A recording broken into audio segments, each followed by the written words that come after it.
The story begins with two people lying on the stairs bleeding out because the emperor did not like the characters they use. Inside the building, the rest of the people tremble in fear.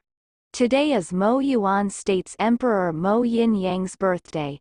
Today his beloved subjects have to prepare presents for him or they will have to face the consequences. An envoy from Yanjin State, his king, has prepared a special present for the emperor. Wishing His Majesty good fortune and longevity, they open the present and out of it comes a blue-haired little girl covered in dirt with sparkling blue eyes. She looks at the tall man before her, she flies into the air and exclaims "Papa." Her body covers his face and she hugs him. The envoys are shocked and wonders what's going on. She is Mo Jiao Jiao, on a strange princess of Mo Yuan State. In her previous life she entered the palace when she was 9. Yet witnessed the demise of her father, but this time she has entered the palace 6 years early. Her plan is simple: save her papa and the whole of Mo Yuan State. However, something is really strange. Her father is dangling her in the air. He calls her a little dirty beggar. He asked if that is the present their Yanjing State prepared for him. The envoy begged for mercy. He tells the emperor that he does not recognize the child. He originally prepared durian fruit. She lifts up a sleeve and exclaims she's not a little beggar. She bites his arm. He releases his grip on, calls her impudent. She falls to the ground but at the last minute grabs onto his robe, then slides down. She then exclaims that she was the one who ate the durian. With puppy dog eyes she asked him not to punish the mister. She tells him she'll pay back with silver. He smiles and tells her very good while looking at his bite mark. He states at present any random wild child can dare claim to be his daughter. He orders Anunch Lin to take the thieving little beggar out. Then give her 20 plank beatings. He throws her to him. Lin begs him to reconsider and exclaims what if she really is a princess. She goes into her pocket and states she has a token. It's a jade talisman that her mother gave her. She smiles and shows it to the emperor. She states her mother said that Papa would definitely recognize her. He recognizes it and wonders if it could be that woman. A blue-haired beauty with blue eyes and a stunning figure. Who resembles the little girl in front of him. He wondered if it could be possible. Lin states if he really is doubtful, he can arrange for someone to investigate it. Jiao Jiao calls him Papa and waves at him. He orders him to send her to the Fairy Sea Palace. Before the matter is clarified, also he is not to let her out. Just in case, he'll let her take a bath first, at the Fairy Sea Palace. She is in a giant tub. We see that she has a beautiful tail and ears of a mermaid. She never expected her father to be as scary as rumor said in her previous life. Currently there are rumors around the palace that Yanjing State envoy will be executed. A servant warns her not to contradict the emperor again. However, with how irritable his temperament is, she comes to the conclusion that she'll be doomed if he were to discover that she is a mermaid. She decides that's the least of her concern. The main priority is stopping the envoy from being executed. If the envoy is taken out, the two states will go to war and mistakes will be repeated. The situation is urgent, so she needs to hurry and see her father. Lin and a servant are waiting for her to come out. Jiao Jiao steps out and reveals herself. They are surprised, as she resembles the emperor when he was younger. A subordinate of the emperor reports that he has discovered that 4 years ago Lady Chen married into the Mo family. While being 3 months pregnant after she gave birth, she disappeared. According to the description by the neighbors, the little princess's appearance is indeed similar to that child from earlier. He never expected her to be his daughter. He wonders what motive the woman has in letting her come to him. At that moment Lin appears and tells him that the child looks like him when he was around her age. He believes that she is his biological daughter. Emperor Mo responds he already knows. Lin is furious that he was beaten by the shadow guards. He orders Lin to call Mo Jiao Jiao. He states he will have a meal with her. In the Hall of Mental Cultivation, there is a line of delicious food for the emperor and his daughter. She takes a fork and a spoon and happily exclaims she is going to begin. The servants find her adorable, but the emperor is extremely gloomy. He inquires the location of her mother. She stops for a moment with a saddened look. She states she doesn't know where her mother is. Suddenly she passionately exclaims her mother had promised that as long as she gets to that period of time, she will then surely come looking for her. They pinky promised. They stare at her intently. She jumps down off the chair and states when her mother returns they can go out and play as a family. He picks her up and exclaimed if she thinks the palace is a place she can come and go as she pleased. He then tries to interrogate her of her mother's motive in sending her to get close to him. She states she returned to Mo Yuan's state to protect her father. He noticed that her smile is the same as her mother's. He exclaims a tiny thing like her wants to protect him. He smiles, then puts her on the ground. He exclaims he would like to see what the mother and daughter are scheming. He turns around and bestows her the title of 9th princess and states Granny will teach her etiquette.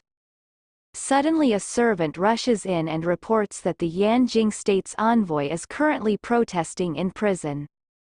The envoy wishes to meet the 6th prince and directly negotiate with the emperor. The emperor is angered that a mere envoy actually has such an exaggerated opinion of himself. He orders that the envoy is to be dragged out and executed. Jiao Jiao covers her mouth in shock. She quickly recomposes herself, then holds the emperor's robe.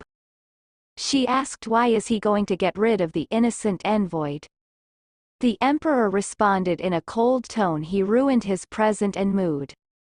He asked if she has an opinion. She finds his words very scary. He walks away abruptly, causing her to fall. As he walks away she thinks that she can't let him leave. As Mo Yuan's state will fall because of that, she strengthens her resolve to protect Mo Yuan's state and her father. For this she'll be unafraid. She gets on her knees and shouts that she's the one that ate the durian. So if he wants to punish someone it should be her. The maid is horrified. Jiao Jiao states he can't just get rid of people without distinguishing right from wrong. He smiles and tells her very good. He states since she wishes to reach the consequences of angering him all on her own, then he'll help her. He ordered the guard to take her away and give her 10 plank beatings. Jiao Jiao is scared by his lack of kindness. Lin tries to convince him that 10 plank beating will cause the princess to lose her life. But instead the emperor explains if he's not willing to hit her, he'll do it himself. She holds out her hand and tries to convince herself she can handle it. All she wants is to make her father happy. He grabs her hand and pulls it towards him. She stares at the man before her and tears start to form in her eyes. He hits her with the ruler. In an instant her hand becomes red and swollen.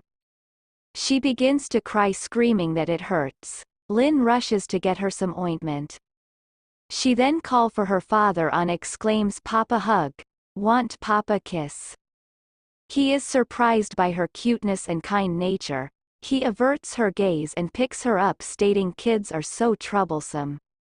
Lin brings the ointment. Jiao Jiao asks for Papa to put the ointment on her. He tells Lin to give him the ointment. Lin smiles happily.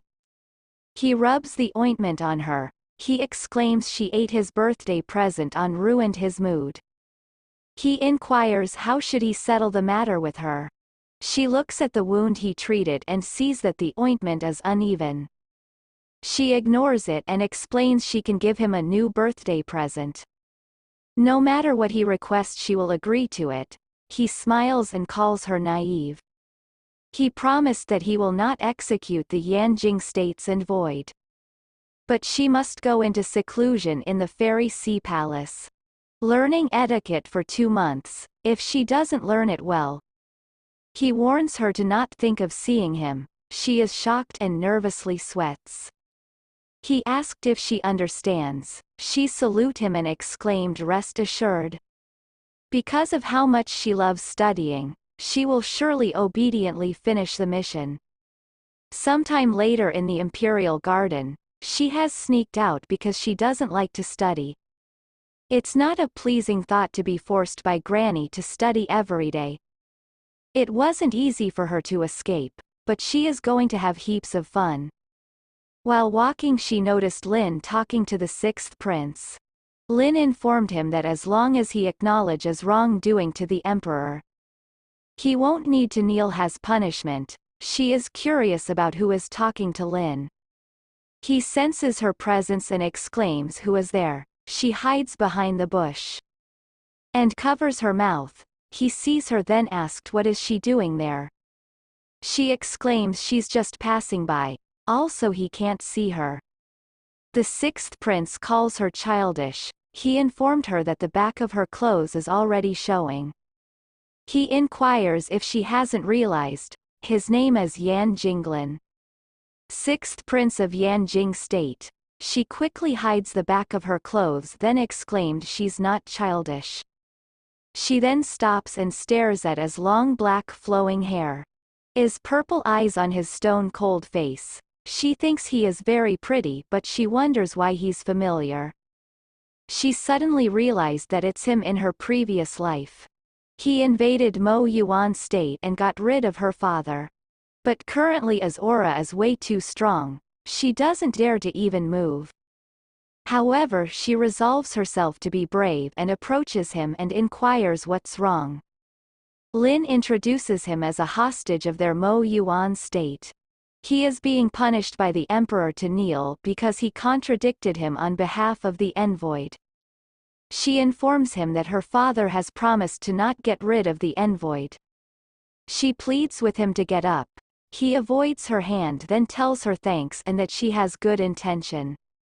Nonetheless, he states he should be punished for contradicting the emperor, and that the princess should quickly leave the fugitive. She wonders why he's being so indignant. She inquires what will make him willing to get up.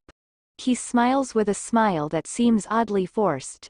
He inquires if it's a genuine question. She exclaims yes, of course. He states he would like her to help him with something. He declares he wants the emperor to personally apologize to him. She is shocked. He asked if she can help him achieve it. Zhao Zhao grips her clothes and repeats what he said in a daze. She tries to remain calm, but his panicking inside. He holds back a laugh and states that he's joking. Since the emperor will no longer execute the envoy, he can rest assured. He thanks her and exclaims that he will take his leave.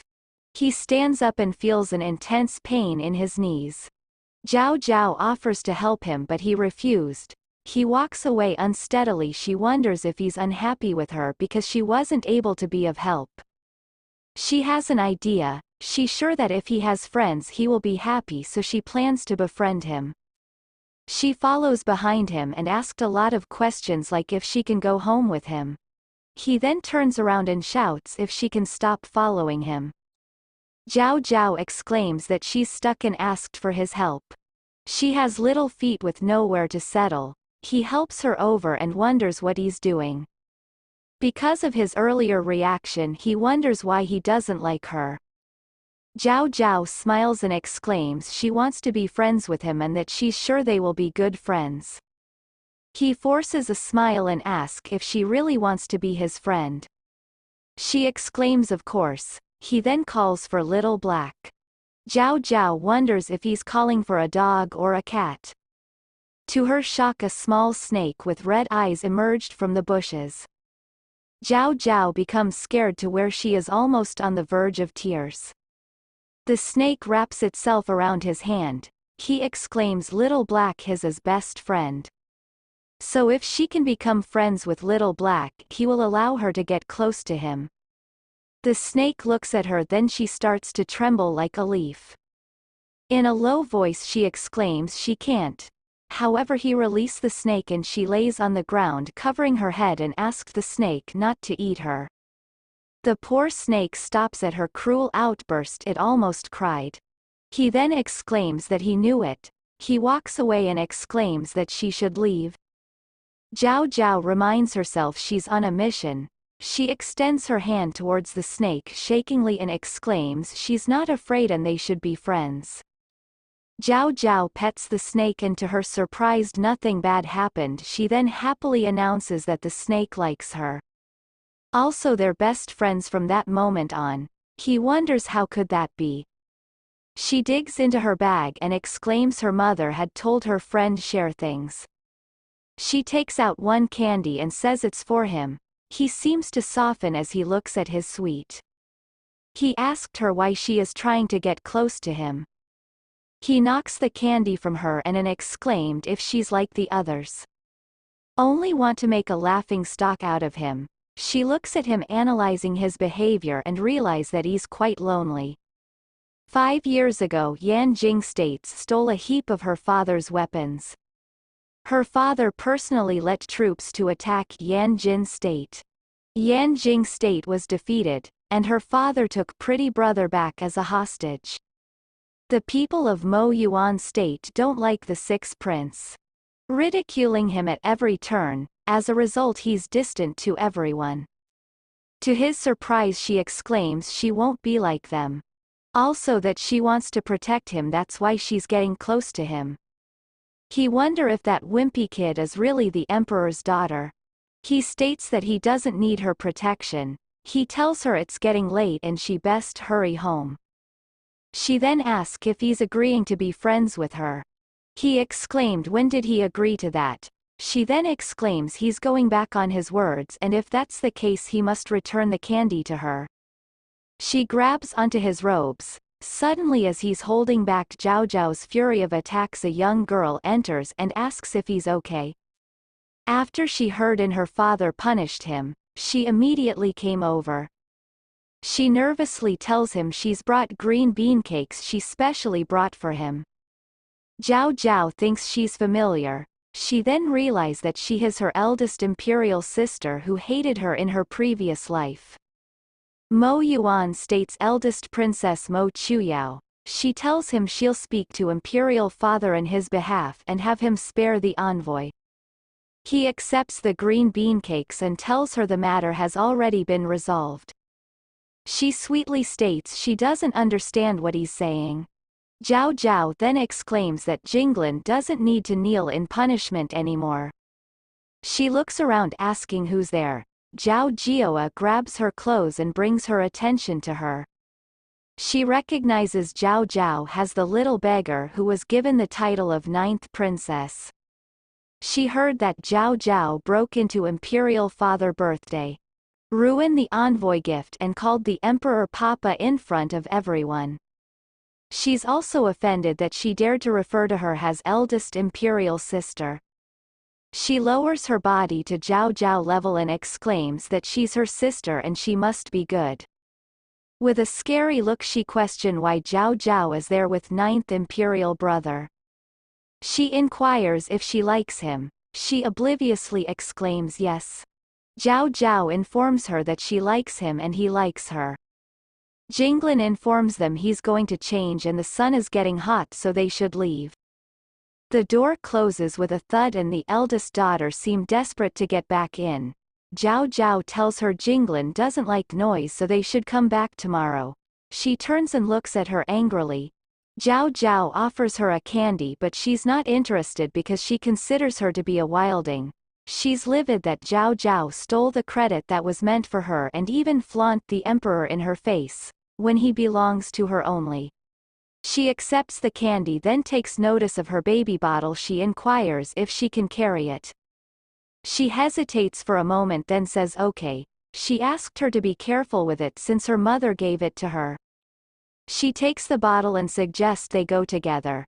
Zhao Zhao asks which palace she stays at. She states she'll go and visit her. She's about to answer then she noticed something. The pond. She has an idea. Suddenly she throws the bottle in the water. In a condescending tone she apologizes and states she didn't mean to do it. Her hand just slipped and it fell in, but to her surprise Zhao Zhao is taking off her shoes preparing to jump in. She exclaims don't go, she'll get it for her. She then gives her maid a look which seems to signal something. She gets in the pond. Zhao Zhao tells her to come out of the pond.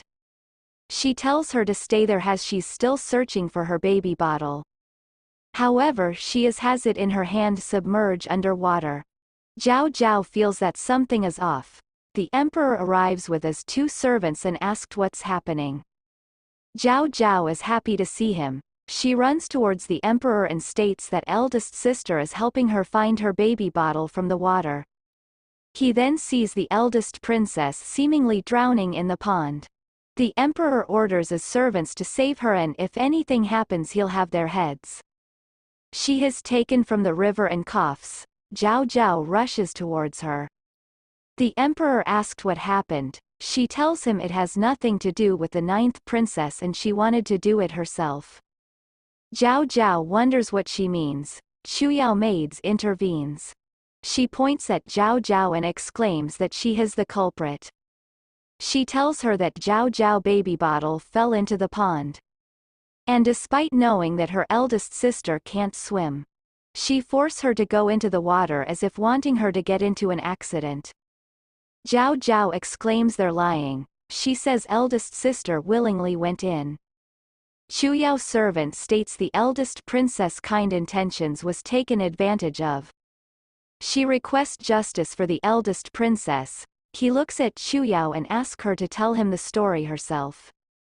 She states that Zhao Zhao was standing fine but for some reason the baby bottle fell into the pond. She then exclaims that Zhao Zhao is still young and arrogant and is sure she didn't mean to harm her. Zhao Zhao furiously exclaims that they're lying. Zhao Zhao thought she had changed in this life but her personality is just as horrid. To make it worse her candy was given to a bad person. The emperor inquires if she's sure Zhao Zhao pushed her because he wants to know how she did it with that tiny baby strength. She begins to tremble and states that the child wasn't paying attention at the time and she must have slipped by accident. The emperor originally thought she was pure and lovable but now he sees she's not as pure as how she looks. He tells her from henceforth she will be grounded for 5 days to copy out the house rules 100 times. He asked if she has any complaints with her face on the ground. She accepts. He glares at the maid which catches her attention. He turns around and orders the guards to beat her to death. She begs for mercy. Zhao Zhao grabs his robe and states taking a life is wrong and he shouldn't do it. The emperor exclaims she frame her yet she still wants to spare her. With her most adorable expression she states that he can give her a few plank beatings as there's no need to take her life. She exclaims that she'll make him a birthday present so she pleads with him to let Kair go. He walks away and states that it will depend on her performance. She excitedly exclaims that Papa is the best. He tells her to stop following him and Chuyan burns with rage, but next time will be different. However, little does she know she is being watched by Jinglin. At the Fairy Sea Palace Zhao Zhao peeks inside if the granny is still around. Maid Ling appears behind her and states she just heard about the Fairy Palace incident and was about to go look for her. Zhao Zhao confidently tells her not to worry as she is fine.